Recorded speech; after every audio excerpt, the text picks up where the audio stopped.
Speed breaker जर केलं दंडही लोकांना दंडही बसणार नाही आहे आणि गाडीचं अपघात पण तिथं कमी होतील. तुम्ही करा ना, ह्याच्यापर्यंत करा. आपलं जे नवले ब्रिज आहे, जे आपण नऱ्यामध्ये जातो तिथं खालपर्यंत करा. पूर्ण आता जो अपघात झाला त्याच्या पुढंपर्यंत करा, ब्रिजपर्यंत करा. तुम्ही नवले ब्रिजच्या अलीकडे ब्रिजपर्यंत आहे ना, तुम्ही स्पीड ब्रेकर टाका. काही नाही, अपघाताचं प्रमाण 100% कमी होईल, 100% कमी होणार. आणि कुणालाही म्हणजे दंड बसणार नाही आहे. आता जे दंड जे वसूल होतो आहे आता लोकांकडून, जो सामान्य जे जनतेकडून जो वसूल होतो आहे, तर तो दंड कुणाला बसणार नाही. नमस्कार मित्रांनो, जय श्रीराम, जय शिवराय. पुन्हा एकदा आपल्या चॅनलमध्ये सगळ्यांचं स्वागत आहे. आपण काहीतरी नवीन नवीन ठिकाणी जात असतो, ते आपलं तुमच्यापर्यंत अपडेट देतोच. म्हणजे रस्ते कसे आहेत, लोकेशन काय बद्दल पण आपण चर्चा करतो. आणि आपलं महत्त्वाचं म्हणजे रिंग रोडचे पण आपण अपडेट देत असतो. आणि तुम्ही रिंग रोडला खूप मोठी साथ दिलेली आहे, त्यामुळे आपण डेली आपण जसं शक्य आहे तसं त्याप्रमाणे आपण व्हिडिओ अपलोड करत असतो. आणि मित्रांनो, आपण चाललेलो आहे आज दापोलीला. आता निघालो आपण, आता चांदणी चौक सोडून आपण पुढं आलेलो आहे. म्हणजे मॅपमध्ये आपण पाहितलं 2 रस्ते आपल्याला दाखवले. एक बोहर मार्गे दाखवलं होतं वरण घाटातून, आणि दुसरा आपला दामिनी घाटातून मुळशी मार्गे दाखवलं होतं. काही फक्त टाईममध्ये फक्त एक 10 ते 15 मिनटाचा फरक होता. पण ह्याच्या मार्गे वरण घाटामार्गे बरेच दिवस म्हणजे आपण गेलेलो नाही त्या मार्गे. मागे एकदा खूप दिवसापूर्वी म्हणजे 1 वर्ष झालं आपण गेलो होतो. तर त्या घाटामध्ये काम चालू होतं. आता काम झालेलं आहे का नाही हे आयडिया नसल्यामुळं आपण दामिनी घाटामार्गेच जाणार आहोत. म्हणजे कसं, ह्या मार्गे आपलं कंटिन्यू जाणं येणं असतंच. आपण रस्त्याची परिस्थिती पण आपण बघूया आता. मागच्या वेळेस थोडंसं बऱ्याच ठिकाणी काम चालू होतं, म्हणजे रस्त्याचं कॉन्क्रिटीकरण चालू होतं. काही ठिकाणी चालू होतं, काही ठिकाणी नव्हतं. तर आता बघूया. आणि आपण रस्त्याबद्दलच काही गोष्टी बोलणार आहोत. ड्रायव्हिंगबद्दल आपण एकटंच आहे. कमीत कमीत 7-7.5 तास आपल्याला दाखवतात मॅपमध्ये. आपल्याकडे खूप वेळ आहे आणि आपण याच्यात आपण चर्चा करणार आहोत. जाता आता आपण चर्चा करूयाच रस्त्याबद्दल, लोकेशन. तिथे गेल्यानंतर पण आपण तिथं जी लोकेशन आहेत, म्हणजे बीच असेल काय असेल, त्याबद्दल पण आपण चर्चा करूया. कसं आहे, काय आहे, त्याबद्दल पण बोलूया आपण. आणि मित्रांनो, दुसरा विषय म्हणजे आज रविवार आहे, म्हणजे भुगावमध्ये गेल्या तर 14-15 मिनटं झाली ट्रॅफिक आहे. आणि तिकडून येताच म्हणजे मुळशीकडून येत्या वेळेस तर फारच पॅक असतं. तुम्ही आता पण खूप पॅक आहे. जात्या वेळेस थोडंसं तरी रिकामं दिसतंय मला पुढं, पण येत्या वेळेस तर पूर्ण पॅक आहे. म्हणजे 3 लाईन झाल्या. तर म्हणजे तर माझ्या लाईनला पण मी अक्षरशः रोडच्या खाली उतरून चाललेलो आहे. म्हणजे इकडं लोक तिकडून समोरून जे येणार आहेत ते 2-3 लाईन करून आलेत. आणि त्यातमध्ये बाईकवाल्यांची वेगळी लाईन, म्हणजे डायरेक्ट असे अंगावर येतात. त्याची काही असं भीती राहिली नाही लोकांना पहिल्यासारखी. काही डायरेक्ट म्हणजे बाबा समोरून 4 व्हीलर येते तर आपण हळू जावं बाबा, डायरेक्ट असे अंगावर येतात बिंदास. बरं ठीक आहे, आपल्याकडून आता ठीक आहे, आपण कारवाले असल्यामुळं आपल्याकडे आपण कंट्रोल करू शकतो. एखादा ट्रकवाला असेल, काय असेल, धडकले गेले ट्रक खाली, काय झाले, काय करणार आहे मला सांगा तुम्ही. काळजी घ्या मित्रांनो. बाईक चालवताना सुद्धा काळजी घ्या. समोर डायरेक्ट काय एखादा कारचे ब्रेक लागत नाही कधीसुद्धा. अचानक एखादा दारू पिलेला असेल, डायरेक्ट उडवलं त्याला, रात्री निघून गेला तर काही उपयोग नाही आहे. कोणी थांबत नाही कुणासाठी. अपघात आता खूप व्हायला लागलेले आहेत. आणि मित्रांनो, दुसरा एक विषय खूप महत्त्वाचा आहे, म्हणजे नवले ब्रिजला आता 30चं स्पीड केलेलं आहे. आपण एक छोटा व्हिडिओ टाकलेला आहे, तुम्ही बघा. बऱ्याच ठिकाणी 30चं स्पीड लिमिटचं बोर्ड लावलेले आहेत. म्हणजे आपण बोगद्यामध्ये शिवापूर क्रॉस केला, आपल्याला बोगदा लागतो, नवीन बोगद्यात 60चं स्पीड आहे. आणि पुढं बोगदा क्रॉस केल्यावर थोडंसं पुढं आल्यानंतर मग 30चं स्पीड आहे. आणि कालच मी बातमी बघितली, कितीतरी लोकांना 1100 का असं लोकांना एका दिवसामध्ये दंड बसला तिथं. आणि 5,000 रुपये दंड बसला तिथं नवले ब्रिजला. आणि मी आता तिथचं स्पीड म्हणजे फारच कमी स्पीड आहे. फार कमी म्हणजे काही विचारूच नका, खूप स्पीड कमी आहे. आता मी गाडी चालवतो ना, आपण प्रत्येकजण गाडी चालवतोच, तिथचं स्पीड तुम्ही किती स्पीड कमी होतं. तर मला तर काही तिथचं स्पीड म्हणजे फारच कमी आहे. मला तर काही तो निर्णय पटलेला नाही आहे, कारण मी राहायला पण तिथंच माझा रोजचा अपडाऊन असतंच त्या रोडने. आता दुसरं म्हणजे तिथच्याच म्हणजे जेव्हा 60चं स्पीड होतं तेव्हा किती अपघात झाले. म्हणजे 60च्या स्पीडला पण लोक नियम पाळत होते खूप. 60च्या स्पीडला एवढं थोडी स्पीडने असेल. आता समजा ट्रकचं काय होतं, आता ट्रकचे आपण म्हणतो ब्रेक फेल होतं, ब्रेक फेल झाल्यामुळे किंवा न्यूट्रल झाल्यामुळे. बरं जोग आता आपण ट्रकला पण तसं ड्रायव्हरला पण आपण काही नावं ठेवत नाही. बरं सिच्युएशन काय आहे ही फक्त त्यालाच माहीत असते. फक्त आपण नंतर चर्चा करत असतो की ड्रायव्हर न्यूट्रल करतो गाडी, काय करतो. बरं ते नाही आहे, तसं नाही आहे. तर मी तिथं ड्रायव्हर लोकांना पण आपण एक व्हिडिओ, त्याबद्दल पण आपण एक व्हिडिओ टाकणार आहोत. ड्रायव्हरबद्दलचा पण आपण घेतलेला आहे व्हिडिओ, ते पण आपण व्हिडिओ टाकणार आहे. ड्रायव्हरचं कसं असतं, आता गाडी उतार आहे पूर्ण, तुम्ही घाटातून बोगदा क्रॉस केलं की पूर्ण उतार लागतो. आणि मेन म्हणजे त्या ठिकाणी पांढरे पट्टे आहेत. बरं तेव्हाच त्यांना ब्रेक हे आणि कंटिन्यू ब्रेकिंग करायला लागतं ट्रकला वगैरे. आणि आताचे एअर ब्रेक आहेत ट्रकचे वगैरे. काय होतं मग, कधी कधी एअर ब्रेकची हवा संपली जाते, किंवा दुसरे काय सारखं कंटिन्यू ब्रेकिंग करून लायनर गरम होतात.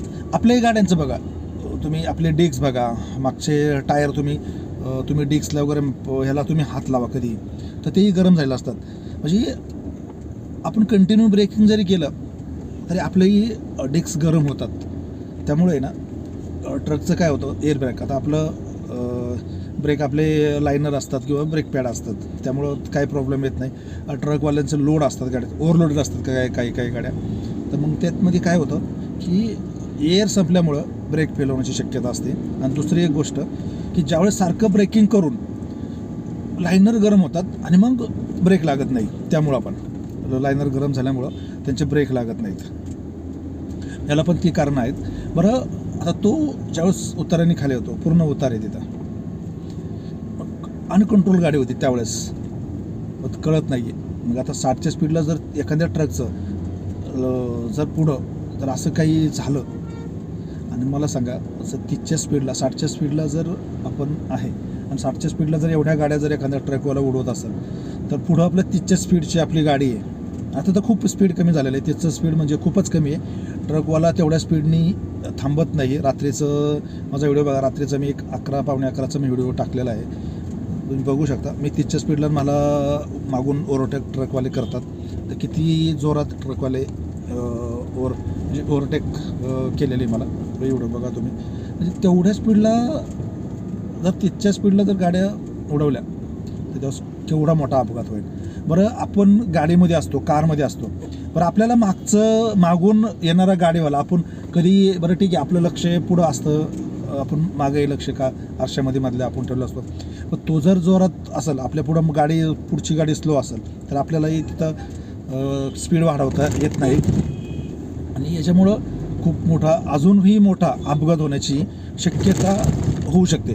तर माझा एक पर्सनल म्हणजे माझा एक विचार आहे की असा की आपण जर मी आता ह्याला गेलो होतो, राजस्थान असेल, गुजरात असेल आणि मध्य प्रदेश असेल, तर राजस्थानमध्ये पण आणि मध्य प्रदेशमध्ये मी पाहितलं की ज्या ठिकाणी डिवायडर आहे किंवा उतार आहे अशा ठिकाणी ना स्पीड ब्रेकर त्यांनी केलेले आहेत. माझं काय म्हणणं आहे, तुम्ही उतार आहे ना करा ना, 100 मीटरला स्पीड ब्रेकर करा, काय फरक पडतो, करा स्पीड ब्रेकर करा. गाड्यांचं ऑटोमॅटिक स्पीड कमी होणार, म्हणजे तुम्हाला पर्यायच नाही. जरी ट्रकवाला जरी आला तरी तो स्पीड हा कमीच करणार त्या ठिकाणी. स्पीड ब्रेकरला. तुम्ही पांढरे पट्टी मारून उपयोग नाही त्याच्यावरती. तुम्हाला प्रॉपर स्पीड ब्रेकर जर केले तर तुम्ही डायरेक्ट म्हणजे गाड्या जे आहेत त्या थांबू शकतात, म्हणजे स्पीड हे कमी करू शकतात गाडीवाले, आणि जे अपघात होणार आहेत हे अपघात पण टाळू शकतो. आणि दुसरं की जो दंड आता कितीतरी लाख दंड बसला, तुम्ही कालची बातमी बघू शकता तुम्ही, तर मी तेवढं सविस्तर नाही सांगणार, पण ते काल बातमी होती, एवढे लाख रुपये जमा झाले, दंड बसला एवढ्या लोकांना. 5,000 रुपये दंड बसला. परत आता जे टुरिस्टवाले लोक आहेत, म्हणजे इंडिका असेल, इनोवा असेल, अशा ज्या भाडे करारावर ज्या गाड्या असतात, परत ते बिचाऱ्यांनी काय करायचं मला सांगा. बरं, जो बाहेरून आता पुण्यातला जो प्रॉपर आहे तर तो माणूस त्याला माहिती आहे तर तिथचं स्पीड आहे, तर तो तिथच्या स्पीडनी जाऊ शकतो तिथून. पण बाहेरचा एखादा आला, कोल्हापूरवाला आला, सातारावाला आला, तर त्याला माहीत नाही तर तिथचं स्पीड आहे, गेला जोरात निघून. मुंबईवाला आला, बरं सामान्य माणसं, बरं ज्या ड्रायव्हरला जो 5,000 रुपये भाडं किंवा 4,000 भाडं घेत असेल, बरं त्याला दंड बसला, बरं तिथचं स्पीड म्हणजे खूपच कमी स्पीड झालं, खूपच स्लो गाडी होती. बरं उतार असल्यामुळं ऑटोमॅटिक स्पीड तिथं त्या ठिकाणी वाढलं जातं. तो अंदाज आपण घेतलेला आहे की 50-60 तर डायरेक्ट होतं. 60च्या स्पीडला पण गाडी जर ॲक्सिलेटर जरी नाही दिला तरी गाडी 60-70ला 70-80ला गाडी तिथं जाते. त्यामुळं त्या लोकांनी काय करायचं, जी भाडेकरावरच्या गाड्या आहेत 3,000 आणि 4,000 रुपये भाडं मारे गेलेले असतात, 5,000 भाडं जर दंड बसला असेल तर काय करायचं आहे, असे पण गोष्ट आहे. नुकसान मोठ्या जे आहेत त्यांना काही हरकत नाही, पण जे सामान्य माणसं आहेत त्या लोकांना त्यांच्या खिशाला भुदंड आहेत, जे 10, 12 आणि 15,000वर काम करतात. परत ड्रायव्हर लोकांना तर एवढा पगार नाही आहे किंवा हे. परत प्रत्येक वेळेस तरी मालक जरी असेल त्यांचा, तर ते किती हे करू शकतात, अशा पण गोष्टी आहेत. काहीतरी थोडा विचार केला पाहिजे गव्हर्नमेंटने, किंवा त्याच्यावर काहीतरी उपाययोजना करून दंड तुम्ही त्या ठिकाणी दंड बसण्यापेक्षा माझं म्हणणं काय, दंड तुम्ही तिथं काहीतरी उपाययोजना करा चांगल्या. जसं मी स्पीड ब्रेकर सांगितलं, आता उतराला मला माहीत नाही आहे की स्पीड ब्रेकर करतील का नाही, पण मध्य प्रदेशमध्ये मी बघितलेलं आहे की तो एक घाट आहे मध्य प्रदेशमध्ये, त्या घाटामध्ये पण असेच अपघात होत होते, खूपच अपघात होत होते. तर तिथं 50-50 मीटरला स्पीड ब्रेकर आहेत, आणि तिथं अपघाताचे प्रमाण हे म्हणजे मी तर म्हणतो 100%, 99%, 100% तिथं अपघाताचं प्रमाण कमी झालेलं आहे. कारण तिथं 50-50-20 मीटरला असे स्पीड ब्रेकर आहेत, आणि स्पीड ब्रेकर असे आहेत की कमीत कमी 6-6, 7-7 स्पीड ब्रेकर आहेत. त्यामुळे तिथं तुम्हाला आहे ना ते स्पीड हे गाडीचं आहे ना ऑटोमॅटिक, म्हणजे कार जरी असेल किंवा मग ट्रक असेल काय असेल तर ते स्पीड ऑटोमॅटिक कमी होतं. आता तिथं अपघाताचं प्रमाण हे कमी झालेलं आहे, खूप कमी झालेलं आहे. तर आपण कंटिन्यू फिरत असतो त्यामुळे आपल्याला ह्या गोष्टी माहिती आहेत. तसं जर आपल्या ह्याच्यामध्ये जर इथं केलं, स्पीड ब्रेकर जर तुम्ही टाकले तर कुणालाही दंड बसणार नाही आहे. आणि दुसरं म्हणजे स्पीड हे ऑटोमॅटिक कमी होऊ शकतं. पांढरे पट्टे मारून गाडीवाले जोरात जातात.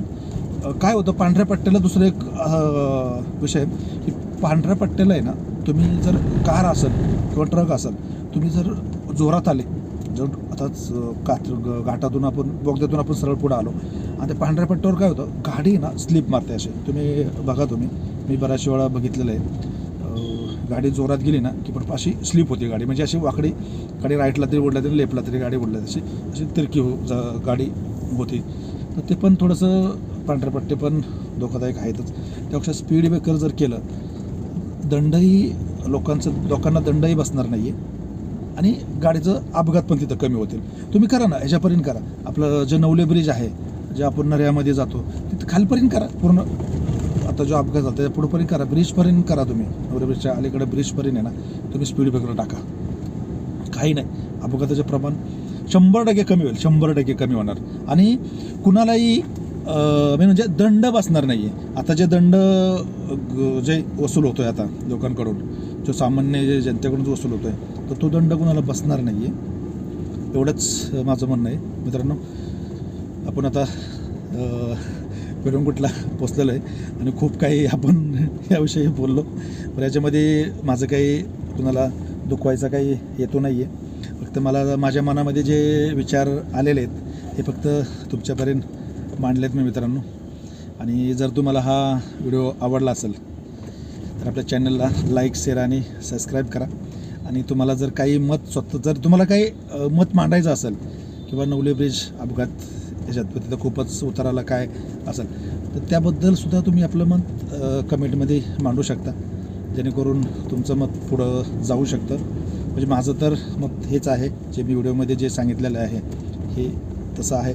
तर तुम्हाला जर काय वाटत असेल तर नक्की कमेंटमध्ये सांगा मित्रांनो. आणि लाईक, शेअर आणि सबस्क्राईब करा. थँक्यू मित्रांनो. चला निघूया आपण पुढच्या प्रवासाला दापोलीला. थँक्यू.